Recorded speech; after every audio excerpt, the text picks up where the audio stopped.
আমাদের সামনে অনেক বড় পথ পাড়ি দিতে হবে। দেখতে ছোট, সামনে মনে হচ্ছে যে ইলেকশন হয়ে যাবে, বিএনপি ক্ষমতায় আসবে। না, আমাদেরকে আমাদের এখনই আমাদের সামনের যুদ্ধের জন্য প্রস্তুত হতে হবে।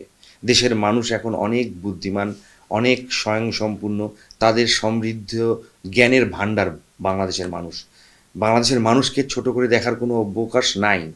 বর্তমান সিচুয়েশনে তো আরও বেশি, কারণ তারা আন্দোলন মুক্তিযোদ্ধা করেছে, তারা জুলাইয়ের গণতন্ত্রের জন্য 90-এর আন্দোলন করেছে, তারপরে তারা এই স্বৈরশাসক সরকারের বিরুদ্ধে আন্দোলন করে বিজয় ছিনিয়ে নিয়েছে ছাত্র জনতা এবং সম্মিলিত সকল দল মিলে। তো এই জাতিকে দমায় রাখা কখনো সম্ভব না, এই জাতির সাথে ভুলও করা যাবে না।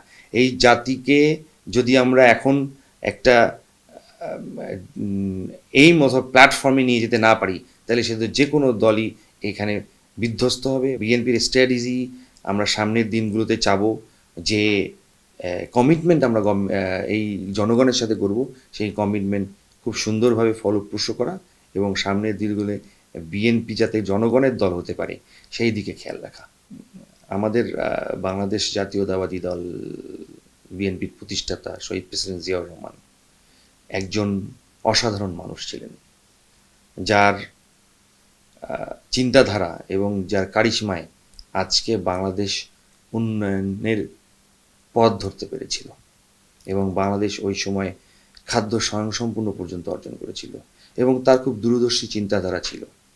আমি মনে করি আমাদের প্রধান মাননীয় দেশনেত্রী বেগম খালেদা জিয়ার গণতন্ত্রের জন্য যে লড়াই এই বিগত বছরগুলো করেছে, আপনারা সব মিলিয়ে তারেক রহমানের যে ত্যাগ এই দেশের জন্য যে দিয়েছেন, এবং সর্বোপরি বলতে হয় দুঃখের সাথে যে আমাদের কোকো ভাই আমাদের সাথে আজকে নেই, তারও অবদান ক্রিয়াঙ্গনে অনস্বীকার্য। তো আমাদের ত্যাগ আপনারা দেখবেন 17 বছরের আমাদের চরম ক্ষতি হয়ে গেছে। বিএনপির এক একটা পরিবার এমন দিন পার করেছে যে আসলে এগুলো এখনকার কোনো দেশের মানুষ কল্পনাও করতে পারবে না, কারণ রাতের ঘুম কোনো বিএনপির নেতাদের কর্মীদের ছিল না, রাতে ঘুমাতে পারে নাই। তাদের পরিবার, মা বাবা তাদেরকে মাসের পর মাস বছরের পর দেখতে পারে নাই, বউরা বাচ্চারা বাবাকে পায়নি, স্বামী স্ত্রীকে পায়নি, অনেক ছেলে অনেক মানুষ গুম হয়ে গেছে। এত ত্যাগের পরেও আমরা কিন্তু টিকে আছি এবং এই জনগণের স্বার্থেই আমরা এখনও কাজ করছি। তো আমরা সামনের দিনগুলোতে চাবো এই বাংলাদেশের জনগণ যেন আমাদের উপর সঠিকভাবে আমাদের আস্থাটা রাখে।